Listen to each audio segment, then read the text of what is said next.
Good morning. I'm going to continue with our book I've been reading. We're on page 21. The topic or the chapter is Mystical Sensations. It is hot pink and electric orange and just beautiful this morning. So this section is continuing on. The last one was floating, flying, and weightlessness, freedom, detachment, peace, calm, and stillness, acute well-being. This has all been from this chapter too. So this one begins with ecstasy. And I have my boys with me. I have Wiley Dog and Zorrito. And so they are both here.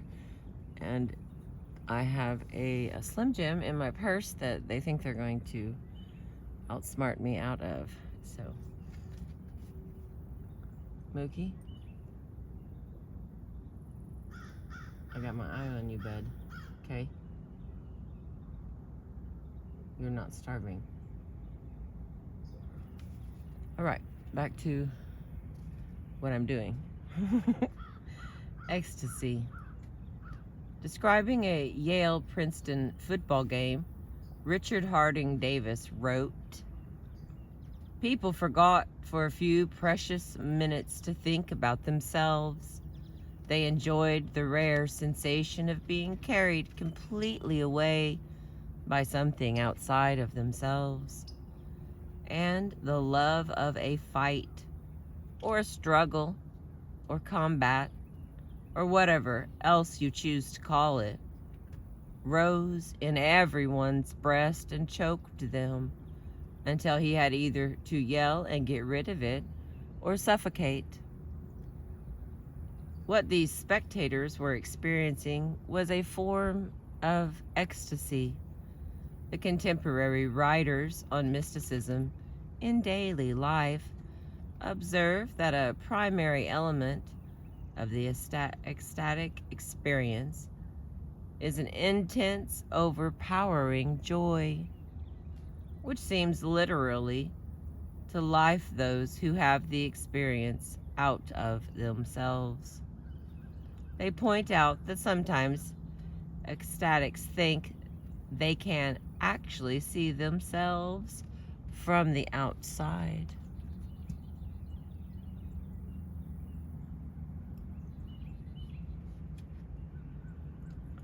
In Pele's first World Cup appearance in 1958, which his team won largely due to his efforts, he believed that he played that whole game in a kind of trance, as if the future was unfolding before his own disinterested eyes. His feeling is confirmed by newsreel footage of the Brazilian squad moments after the final whistle. As he twists and turns in his teammates' arms, Pele's youthful face is gripped by an almost pained wonder. He looks like a child caught in the torturous grip of some unnamed private ecstasy. Each time he looks at the camera, he turns away quickly. Some may think that the experience of ecstasy attributed to athletes by writers and spectators is just a projection. But to the athlete themselves, these moments are utterly real.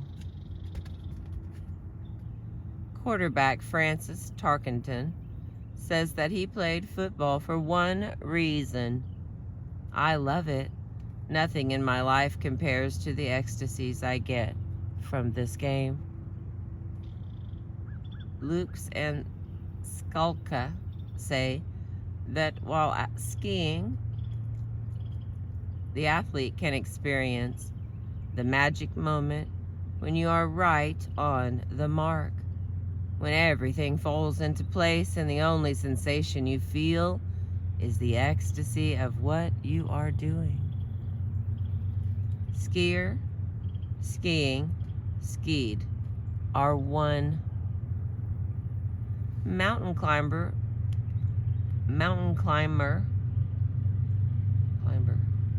there's a B in there, threw me off. First thing in the manana. Mountain climber Lionel Terray says he climbed mountains because the simplest climbs made me crazy with joy.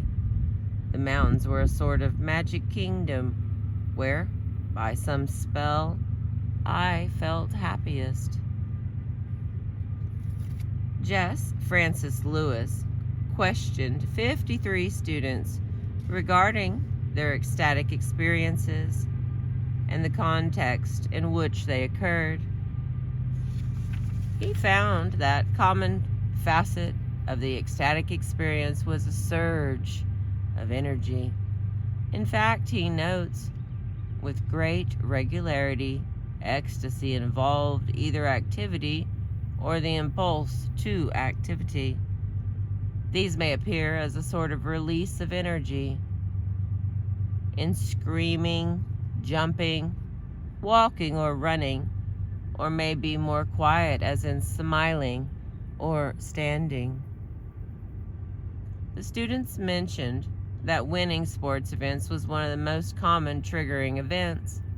Similar findings were reported in a classic study of ecstasy made by Marganita Lasky, who studied the, quote, triggers or circumstances leading up to the experience of ecstasy. She found that one of the major triggers was movement. In particular, she says, the kinds of exercise or movement that seem to be relevant to ecstasy are two: regular, rhythmical movement, such as walking, jogging along on a horse, riding in a carriage, etc. The swift movement, such as running, flying, and galloping. Almost all of the risk sports involve regularity or swift. All right, hang on. Let me wet this whistle here because it is a non-coffee morning. So we will have our leftover yesterday drink.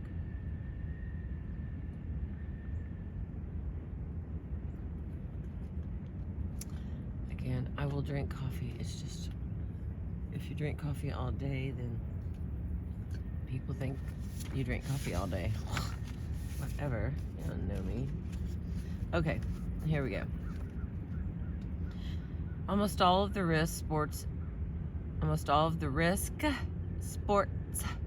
involve regularity or swiftness of motion, and these are sports in which euphoria and ecstasy are frequently experienced.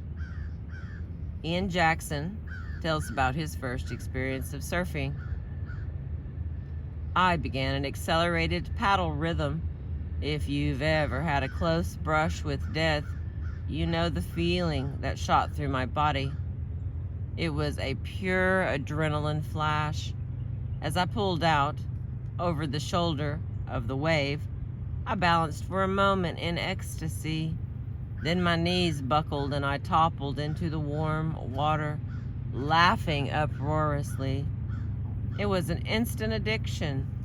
A woman, participant in Outward Bound, said of her first rappel while rock climbing, "It must be like flying. It's so exhilarating, so euphoric.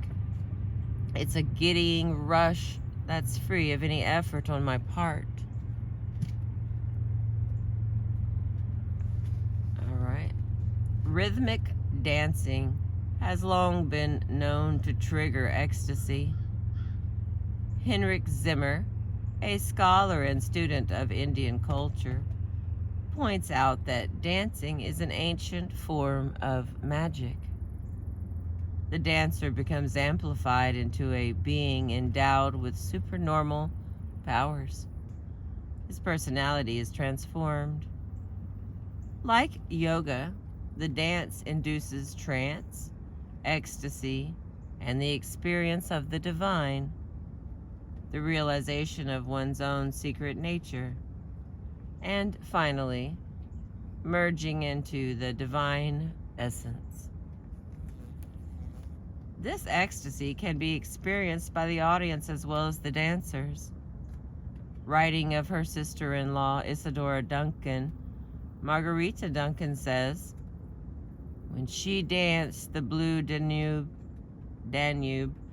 her simple waltzing forward and back, like the oncoming and receding waves on the shore, had such an ecstasy of rhythm that audiences became frenzied with the contagion of it, and could not contain themselves, but rose from their seats, cheering, applauding, laughing, and crying.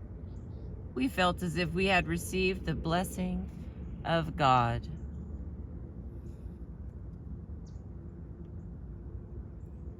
At least one religious group, the dervishes, used dance as a means of inducing ecstasy.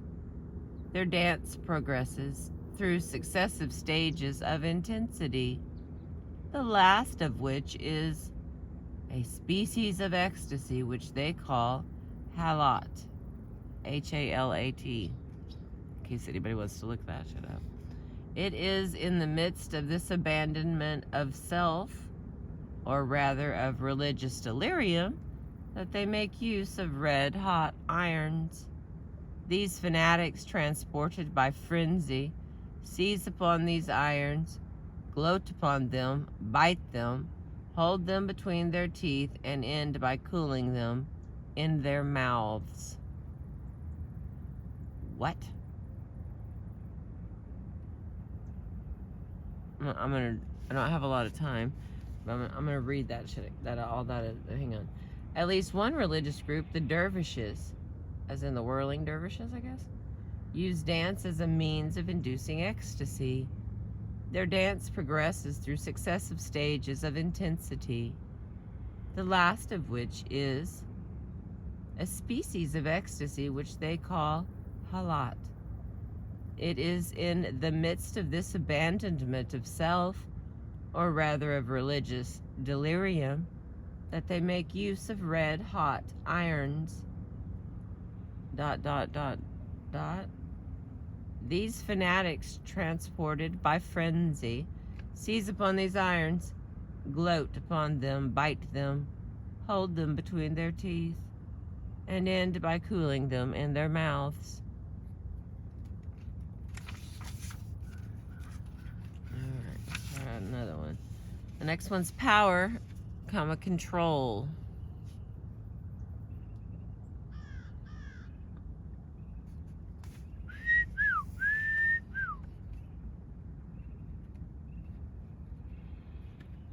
Okay, power, control.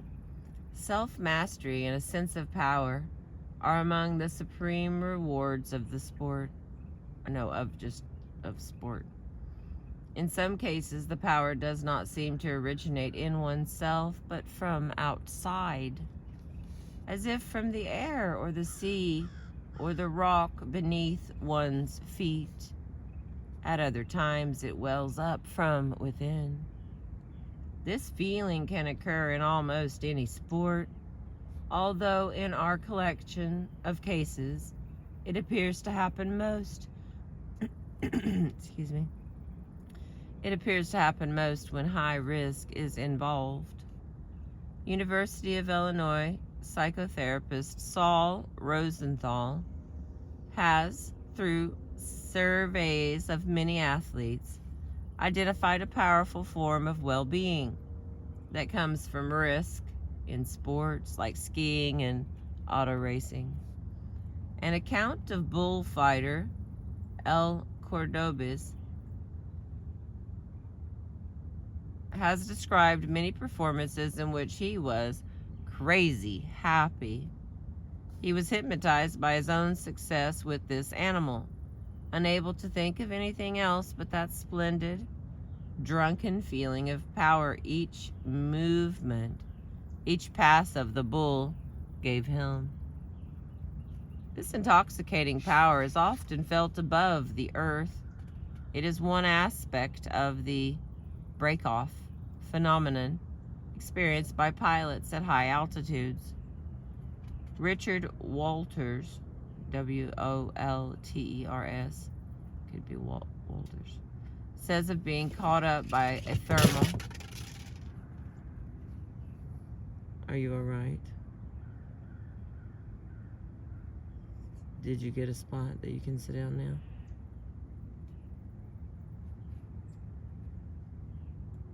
We will wait for you. Are you comfortable? Okay. Sorry.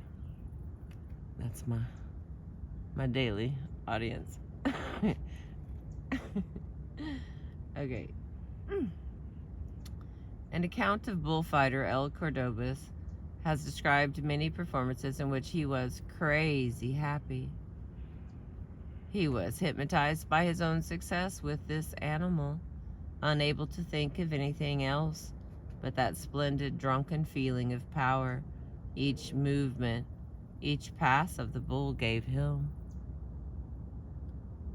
This intoxicating power is often felt above the earth. It is one aspect of the break-off phenomenon experienced by pilots at high altitudes. Richard Walters says of being caught up by a thermal, which is the peak moment in soaring. You'll stumble into it, but you'll know what it is instantly. Then you'll become a believer. It'll push up right from the seat of your pants. Its strength will astonish you, and you will truly climb on wings. This is the power. To use it is the skill. This is what the whole thing is about. When this sense of power happens frequently enough so that it can be expected to reoccur, and its coming can be counted on, it is transformed into a feeling of invincibility.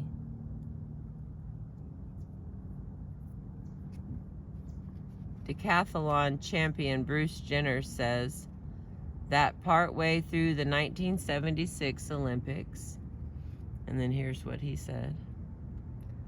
a strange feeling began to come over me. In 4 events so far, I'd set 3 personal bests and come within a couple hundred of my electronic PR, personal record, in the 100. I started to feel that there was nothing I couldn't do if I had to. It was a feeling of awesome power, except that I was in awe of myself, knocking off these PRs just like that.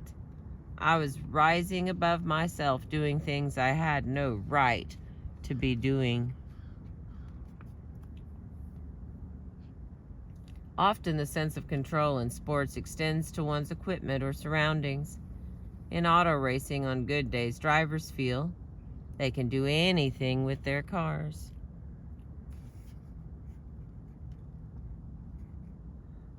Quote, they say they can attach a lawnmower to the car and mow the lawn. End quote. An experience of oneness and of being in effortless control is described by surfer Midget Farrelly. Sometimes you reach a point of being so coordinated, so completely balanced, that you feel you can do anything at all. At times like this, I find I can run up to the front of the board and stand on the nose when pushing out through a broken wave.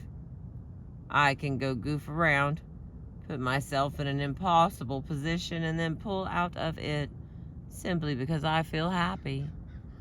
An extra bit of confidence like that can carry you through, and you can do things that are just about impossible. Chris Bonington, a well-known mountain climber, says that control can even be extended to one's environment. With experience, one gains greater control. This led to a real pleasure in a struggle with the elements at their worst, certainly my most memorable, and in a way most enjoyable. Days climbing have been in violent storms in the Alps, when the wind and snow have torn at my anorak-covered body, when my wits and judgment have been extended to the full, and yet, in spite of all, I have remained on top of the situation.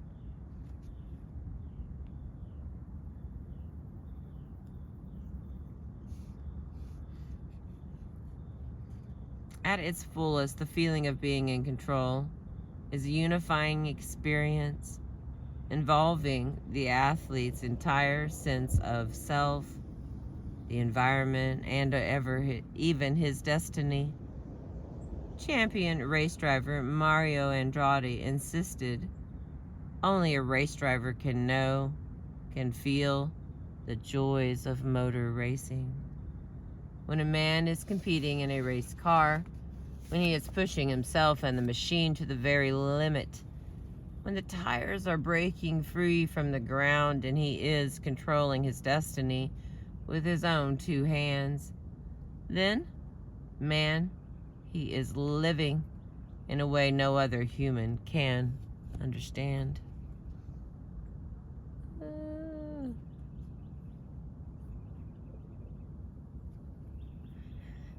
Okay.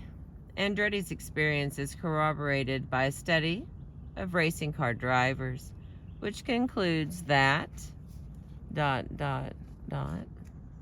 need to feel in control is satisfied by handling a machine delicately and skillfully at high speeds, driving these speeds and performing a task which is quite obviously highly dangerous at the limits of one's ability and the limits of the car's capacity, gives rise to a particular exhilaration and feeling of successful control of objects and one's self.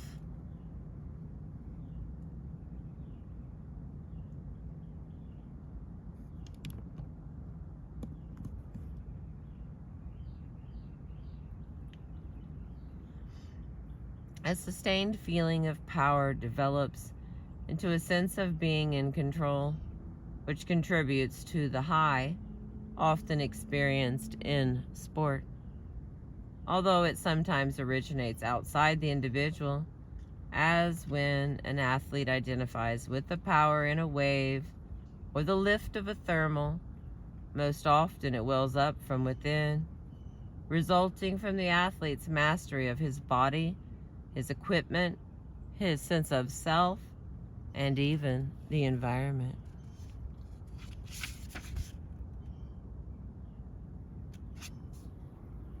Alright, I'm going to try one more, but being in the present.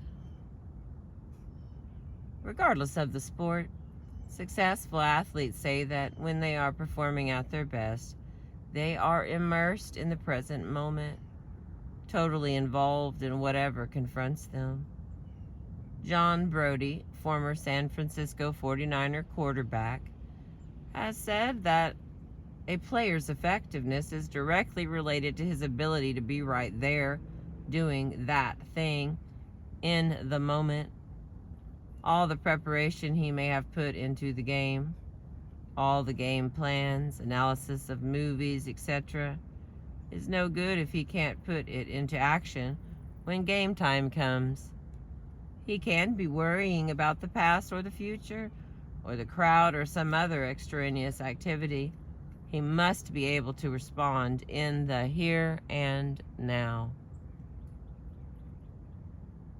When athletes are truly immersed in the present, they are totally unaware of distractions. Auto racer Joshin Rindt told Peter Manso that when driving, you completely ignore everything and just concentrate. You forget about the whole world and you just are part of the car and the track. It's a very special feeling. You're completely out you are completely out of this world. There is nothing like it. Apparently, Ben Hogan, one of golf's legendary concentrators, was singularly Singularly. Okay, you know what I'm saying. Unaware of his competition. On one decision, Clayton Hefner finished second to Hogan in a big tournament, in which Hogan came from behind to defeat him. Although Hefner was playing his best golf all through the round, Hefner had been aware of Hogan, and at the end consoled himself with the thought that it was not he who had lost the tournament, but Hogan who had won it by shooting the lights out. Later in the locker room, Hefner bumped into Hogan, who looked up from a telegram he was reading and said, "Oh, hi, Clayt. How'd it go today?" Football player Jack Snow says he concentrates to the point of self-hypnosis. I pick out a spot in the end zone or behind the end zone, and I tell myself I won't let anyone stop me from reaching it, and I don't. If a plane crashed in the stadium, I don't think I'd notice it until the play was over. The single-minded concentration of the athlete creates in him or her both a sense of detachment from the surroundings and an awareness of being in another world.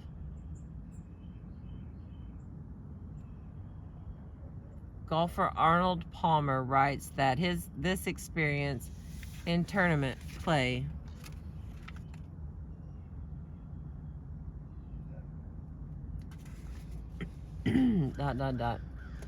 involves a tautness of mind, but not a tension of the body.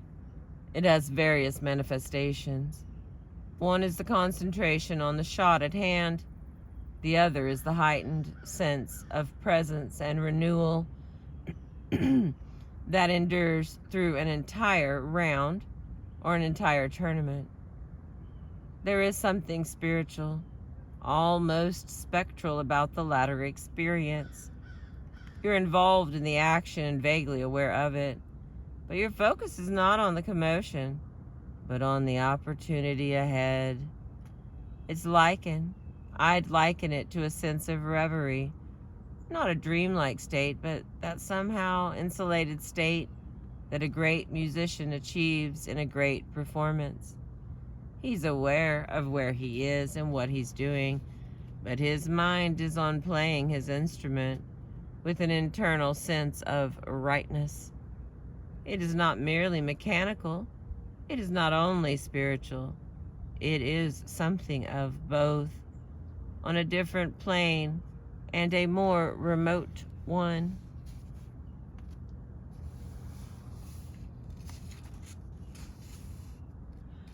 All right, this is long. Okay, there is still more, my love. Okay, so we have the next part will be instinctive action and surrender. And then we have mystery and awe. That one seems to be pretty long. And then I have feelings of immortality. And then unity. And then we will be done with chapter 2. So I'm on page, we are on page 27. And I've been reading to you from the book, The Psychic Side of Sports. This is chapter on mystical sensations. Thank you for being with me. I appreciate you. It was a glorious sunrise. I'm glad I chose to chase it instead of going back to sleep, which was also an option today. Thank you for being with me. Have a beautiful day.